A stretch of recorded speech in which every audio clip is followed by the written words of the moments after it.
Thank you very much, Chairman.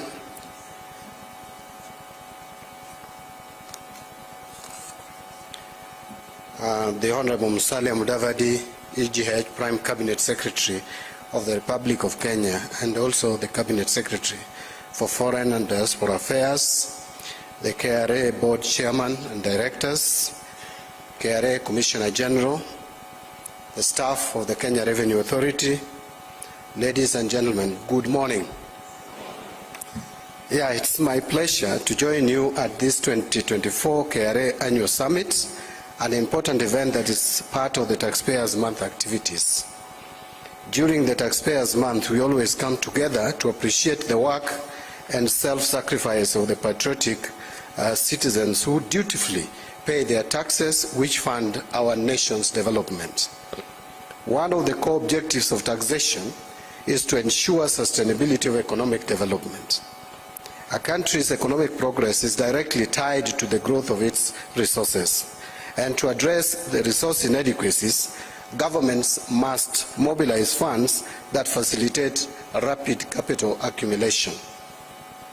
To this end, ladies and gentlemen, establishing strong bonds between tax administrators, citizens and stakeholders is very crucial. We must build tax systems that enhance adequate domestic revenue mobilization, and citizens should have a voice in the decisions that affect them, including the tax policy making process. I think we are alive to that recently, when the citizens felt that they were not involved in making decisions on tax policy, we know the outcome of that. It is not long ago. So inclusive and impactful participation enriches policy making by incorporating diverse perspectives and harnessing collective knowledge. This not only strengthens public understanding but also promotes trust in our institutions. It is therefore essential to institutionalize participatory and deliberate processes that align with the respective democracies. I therefore thank Kenya Revenue Authority for establishing this platform to engage our key stakeholders. Ladies and gentlemen, the timing of this summit is particularly opportune as the government seeks to implement initiatives and policies that enhance revenue collection, ensuring we can meet our demands for efficient public services and achieve our broader economic agenda. It also comes at a critical time when the government has just commenced preparation of the financial year 2025-2026 and the medium-term budgets. To fulfill our fiscal goals, we must embrace efficiency in domestic revenue mobilization. The government is committed to implementing both tax administration and tax policy measures to raise additional revenue. I'll speak to that shortly, because when I finish, I must make some off-the-cuff remarks. I have mentioned before that I don't like much written speech, but sometimes it is necessary. So let me finish my written speech and take just about 2-3 minutes, if you allow me, Your Excellency, to make off the cuff, because that is when I talk or speak genuinely. So that applause means anyway, let me leave it there. But among the measures, Your Excellency, that we are adopting is the adoption of the medium-term revenue strategy. Under the medium-term revenue strategy, we aim to strengthen the policy dimension of our fiscal consolidation process, targeting the East African Community's convergence criteria of a fiscal deficit of 3% of GDP. As a matter of fact, Your Excellency, our budgets, our final budgets in this term of the administration, we must have not more than 3% as fiscal deficit. But if we can be ambitious enough, we can have a balanced budget for 2027-2028. This strategy proposes several initiatives to enhance revenue mobilization, including tax-based expansion, modernization of tax legislation, and the consolidation of tax procedures. We will continue intensifying debt collection efforts, utilizing data to improve compliance and enhancing intelligence gathering to close revenue loopholes. Additionally, our medium-term strategy promotes investment by removing market distortions through the rationalization of tax expenditures. For instance, it proposes to reduce the corporation tax or corporate tax from 30% to 25%. That is where we are heading. 30%, 25%. And we hope that the benefit of that will be passed to the economy by employing more people in the corporate world. Alongside gradual reductions in VAT, if possible, we should reduce our VAT from 16% to 14%, and other tax rates. So the government's policy is not to increase taxes. I want to repeat that again. It is to reduce taxes. But that will only be possible if we expand the tax base and we become more efficient in our tax collection. And we become also efficient in the usage of our resources. So those are three things that we must do. One, expand the tax base so that many of us pay taxes, and then be efficient in collecting the same, and be efficient in using the same taxes that we collect from Kenyans. The government remains committed to our fiscal consolidation policy that aims to reduce fiscal deficits and debt accumulation while safeguarding priority government programs and social spending. Despite these efforts, we must highlight the issue of tax malpractices, which continue to hinder our ability to secure the financial resources necessary for structural transformation and sustainable growth. Illicit financial flows, including money laundering, tax evasion, and corruption, pose significant challenges to tax administrations, especially in developing countries like ours. We must therefore prioritize international policies that empower tax administrations to combat these issues and leverage international tax frameworks to address illicit financial flows effectively. Furthermore, the role of technology in domestic revenue mobilization cannot be overstated. Embracing technology is essential for addressing modern age challenges our tax administrations face. It is only through innovation that we can enhance efficiency and effectiveness in our revenue efforts, mobilization efforts. And as I conclude, I want to reiterate the National Treasury's commitment to supporting KRA in its undertaking towards domestic revenue mobilization and economic development. I've shared with the chairman and also with the CG that the month of November I will be engaging a little bit much more with Kenya Revenue Authority to just see how to get this authority to be able to realize its full potential, because I believe that there are a few things that we need to do to realize full potential. Before I read the final paragraph, which is basically saying goodbye, now let me, Your Excellency, if you allow me, just make a few comments off the cuff. Our economy is very robust, the Kenyan economy. In fact, it is amazing. So the question we want to be asking is how come we have challenges in an economy that is growing at more than 5% per annum, which is above the average in this region, and it is above the global average, and not just above, way above the global average. We have an inflation rate today of 3.6%. 4.4% in July, 4.3% in July, 4.4% in August, and now 3.6% in September, which is way within the inflationary rate as a country we feel is good for economic growth of this nation. 2.5% up to 7.5%.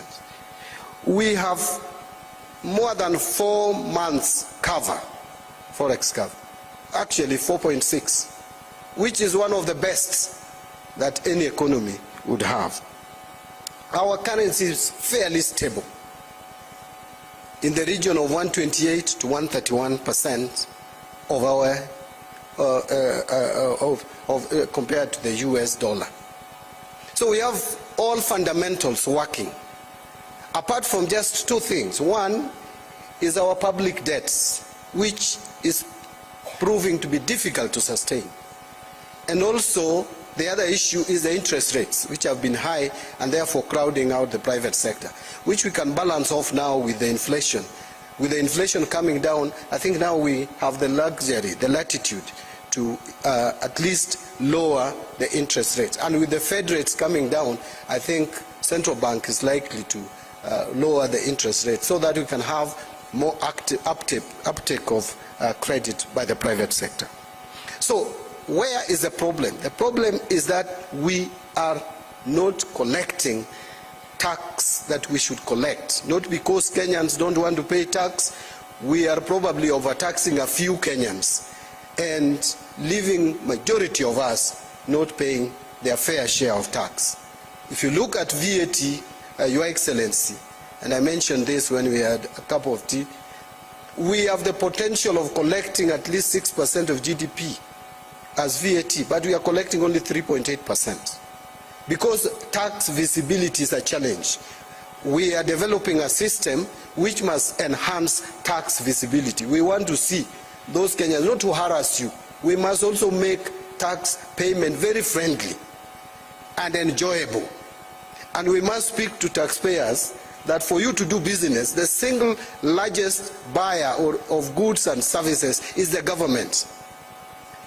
Give us the tax, we buy from you competitively, and you do your business, make money, give us tax, we buy again from you. I think that is the spirit. So VAT is a challenge. Rental income tax, we are only collecting 17 billion per year, yet we have the potential of collecting at least 100 billion per year. Rental income tax. Many of us here, Kenyans, we own property and we know the story. We are not paying rental income tax. That's 7.5%. If you are genuine with yourself, just ask yourself, do you really pay the rental income tax? You are not, because the system we have in place is not able to see those who are supposed to pay this tax. Visibility is low. We are not saying we go back to you pay other months. We want you to start paying. So if you are not paying out there, please start paying. I'm not exempting you from paying the previous ones, but if you can start paying from today, I would be comfortable as John Mbadi. Finally is personal income tax. Personal income tax. Now when I speak to this, many people will not love me. They will not like me. But the truth of the matter is this. Pay as you earn, which is payment of salary, tax from employment income, from labor income, is perfectly okay. We are raising revenue very well. But those professionals, and we have many of them, and making huge amounts of money, running into millions. If you ask how much we collect, it is very low. Doctors, lawyers, fellow accountants, we are not paying what we should pay as tax. So the system that we are developing would help us see you so that we can have a conversation. Not to harass you. Once we see you, we'll tell you we have seen you. So can we now discuss how you can pay the taxes? Customs tax, again, CG and Chairman. Our system, you call it ICMS. It is not working. That is the truth. Your staff will not tell you, they are telling me. It is not working. So we must have a system that is working. iTax, outdated. It is a system that is outdated. I will tell you, this is the feedback I'm getting, and I'm relaying it to you because I have a mouth to tell you. Your staff will not tell you, they will tell you, boss, we are trying. But what they are saying behind the scenes is that this is a system that is outdated, it is not working. And many more. Rects, How come the DRC, the cargo going to DRC is more than Kenya? Southern Sudan. How can they consume more goods? The cargo to South Sudan is more than Kenya, a bigger economy in the region. Is not true. Our systems, Your Excellency, are not working. We must fix them. So I know the phase 1 is on of this digitization process. We must conclude it quickly and start with phase 2. Finally, even if we do all these systems, Chairman, you improve your corporate governance, without looking at the staff, we are not going anywhere. We must look at the staff and the staff welfare. Your Excellency, this is a commitment that I'm giving, and I know you will help me push it even to the cabinet during the budgeting. We must increase the budget of KRA with not less than 30% in this coming financial year, so that we can sort out some of the problems. When I hear that the staff at KRA can go to hospital and their children or their loved ones are detained because we cannot pay bills, because the service provider has not been paid, it doesn't make sense. How do you expect someone to collect money and bring to you when he has a child or she has a sick child in hospital? It's not possible. So we must feed this cow. I said it at my vetting interview, that this cow is not properly fed, yet we want to milk the cow. So we must feed this cow. And my final remark on that issue of staff, most of your senior staff, Mr. Chairman, are on acting. A strategy must be developed quickly. Maybe 2 months or so, if it can work. Do interviews. Conduct interviews. Get these people, if they are qualified, confirm them to those positions. If they are not qualified, get qualified people to occupy those positions. You cannot hold people on acting capacity forever. These positions must be filled competitively and must be properly filled. So that is an engagement that I'm going to have with Kenya Revenue Authority to make sure that Human Resource Department, you put up advert. If you want to do it internally, I don't know, based on your human resource manual, make sure that these positions where people are acting are filled competitively. Otherwise, I would have said more today. I didn't want to raise a lot of issues. We are on Taxpayers Week. Now, the others we will discuss internally with the chairman and the Commissioner General and the staff. So, Your Excellency, without much ado, I want to just say that I urge all participants to engage in meaningful discussion that will enable us to transform our tax system, enhance trade facilitation, and explore new techniques for improving our efforts. And I hope by the end of